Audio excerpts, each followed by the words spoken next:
I can't. I really cannot.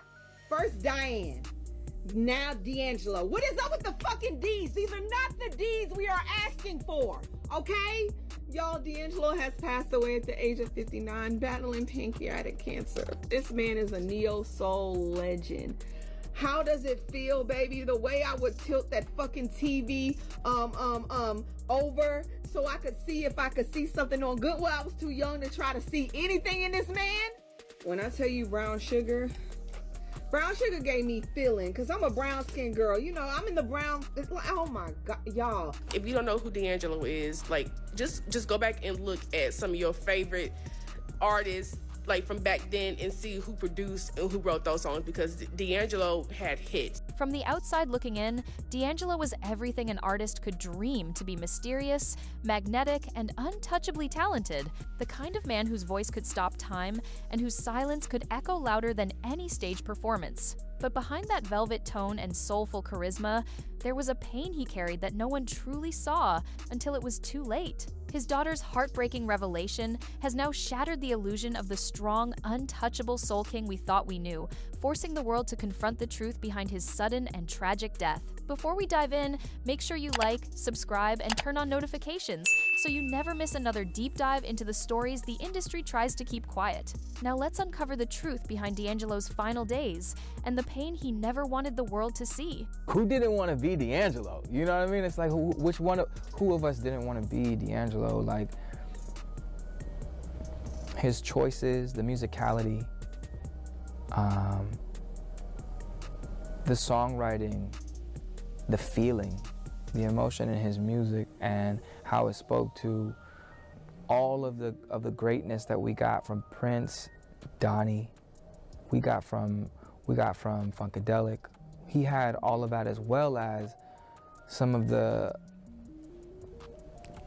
je ne sais quoi. There's never going to be another D'Angelo. Not for me, and not for anyone, I don't think. He's a one of one, and we lost him way too early. I could have never, you know, I don't really have the words, because I'm just like, what the? For years, fans wondered what kept D'Angelo so reclusive. After the massive success of Voodoo, he simply vanished from the spotlight. Rumors spread, some said it was fame fatigue, others whispered about addiction or depression, but his family knew the reality was far more complex. D'Angelo's daughter has now confirmed that her father was silently battling pancreatic cancer, a diagnosis that changed everything, but one he refused to let define his art. She revealed that he found out years ago but chose to keep it private, not wanting sympathy or headlines, only wanting to leave behind something pure, something that would speak louder than any interview ever could. Those closest to him said he worked tirelessly in his final months, pouring everything he had left into the music he hoped to share before his body gave out. He wanted his legacy to be remembered not as a tragedy, but as a final act of devotion to the art that saved him time and time again. But even as he worked through the pain, the shadows of his past kept creeping back in. His longtime connection with Angie Stone, his first great love and musical partner, had already made headlines, but few realized how intertwined their hearts still were even after years apart. 2 years ago, that D'Angelo's How Does It Feel inspired you to start your fitness journey because of how he looked in that music video. It definitely did. There was a point where you got these Brad Pitt lines. I was like, what's that? What's a Brad Pitt line? V lines on it. Yeah, like on the bottom of his body. Yeah. I was like, oh, but the response, he had put out the wrong record. Because his record was Voodoo. I'm actually in the video. It was shot on Gaia Brewer and 133rd was a club called The Scene. At the time, Hype Williams shot it. Method Man and Redman was in it. And I'm in the video. They needed somebody to start a fight in the nightclub, so I was the guy. You were the guy for that. And I did that. But yeah, when he recovered from that, because that was the wrong song. Following that Brown Sugar album, he was on fire. Like, there was nothing they could touch D'Angelo. Like, he had that record that went all the way through.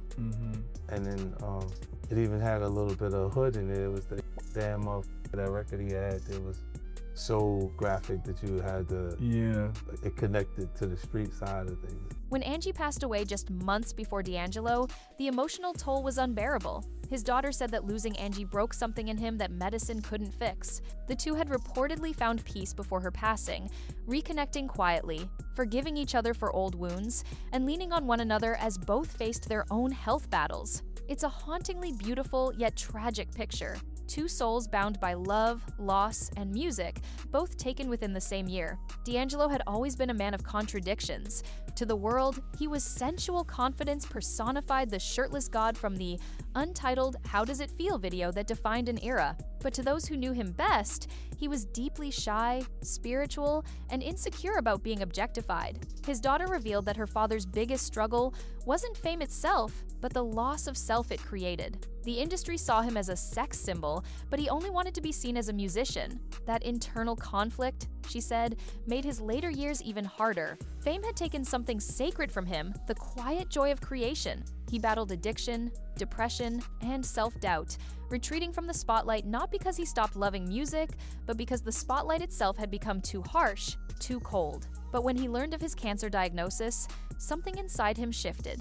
He began writing again. He called his daughter and told her he wanted to make one last album, something raw, spiritual, and honest, a farewell letter hidden in melody. She said she watched him play the piano with trembling hands, sometimes pausing mid-note, tears streaming down his face as if the music was both his pain and his prayer. He told her, "This ain't goodbye, this is release." Those words now haunt her every time she hears his songs. When he canceled his 2025 Roots Picnic performance, fans thought it was just another D'Angelo disappearance. His team cited complications from surgery, but in truth, his body was weakening faster than anyone imagined. Yet, he kept rehearsing, recording, and sketching out vocal ideas. He had a notebook full of lyrics, some spiritual, some confessional, where he wrote about love, regret, and the price of being misunderstood. His daughter said she found pages that read like open wounds, filled with lines about running from light, hiding in sound, and praying through rhythm.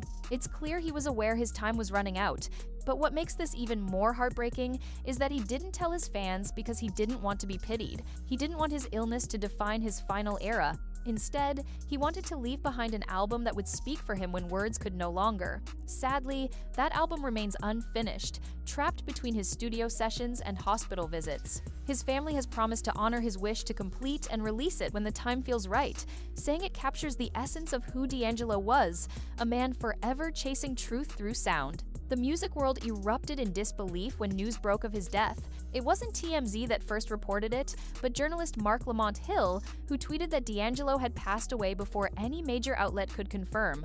The internet froze. Fans refused to believe it, replaying his old interviews and performances, convinced it was a hoax. When TMZ eventually confirmed the story, grief flooded social media like a storm. Tributes poured in from every corner, artists, fans, and even critics, each one acknowledging that an era had ended. But amidst the mourning, his daughter's statement stood out. She didn't talk about his fame or his awards. She talked about his humility, his humor, his love for cooking breakfast every morning when he felt strong enough, and how he'd sit outside and listen to birds because he said their rhythm reminded him of life itself. Those small, human details turned him from an icon back into a man, a father, a friend, and a dreamer who never stopped believing in the power of soul music. What makes D'Angelo's story so tragic is how familiar it feels. The same industry that celebrates talent often consumes it. Just like Prince, Michael, and Amy, D'Angelo's brilliance came with an unbearable weight. His daughter said her father often felt trapped between being worshipped and being understood. That tension haunted him, but it also fueled his genius. And yet, even as his health declined, he found peace in the quiet moments, playing instruments in his home studio, mentoring younger artists, and praying every night for forgiveness for the things he couldn't change. In one of her most emotional statements, his daughter said, "My father's music was his confession. He didn't need to explain himself, he already did, through every note." It's a reminder that sometimes our heroes are carrying pain far heavier than their fame allows them to show. There's also something deeply symbolic about the timing of his passing. Angie Stone's death earlier that year had already left the neo-soul world reeling. The two had built something timeless together, raw emotion, and undeniable chemistry that birthed classics. To lose both of them in the same year feels almost poetic, like the closing of a chapter in Black music history. His daughter mentioned that D'Angelo never stopped loving Angie, even when life pulled them apart. He visited her before she passed, and they shared a quiet moment, two voices that once sang in harmony, saying goodbye in silence. After her death, his health rapidly declined, as if his heart had followed hers. In his final months, D'Angelo reportedly found peace in acceptance. He told his daughter not to mourn him through tears, but through rhythm. "When you play my records," he told her, "you're keeping me alive." Those words now ring across generations of fans who grew up on Brown Sugar, Voodoo, and Black Messiah. His passing wasn't just a personal loss. It marked the end of an era when music still felt like therapy, when artists bled truth into every lyric. His daughter's revelation about his illness has transformed grief into gratitude. Fans now understand that his silence wasn't distance, it was dignity. He chose to suffer privately so his audience could keep the illusion of his strength. And in that choice lies a kind of heroism we rarely recognize in artists who give us everything while losing themselves in the process. Now, as tributes continue to pour in, his daughter says she feels a strange calm. Because for the first time, people are seeing her father the way he wanted to be remembered, not just as an icon, but as a man who lived and died for music. She hopes his final, unfinished songs will be completed soon, not for fame or profit, but as a farewell letter to the world from the Soul King who taught us what it means to feel. His influence continues to ripple through artists like Frank Ocean, H.E.R., and Daniel Caesar, each echoing his emotional honesty in their own way.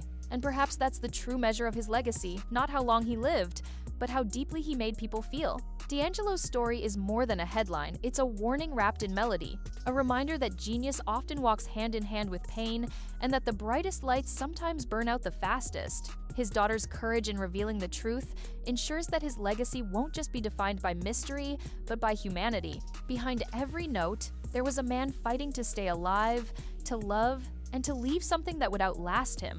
And now, as fans replay his music in mourning, they're also celebrating his resilience, his artistry, and his quiet strength. The pain has finally been revealed, but in doing so, it's also been healed through remembrance, through rhythm, and through the timeless soul of D'Angelo, the man who turned pain into poetry,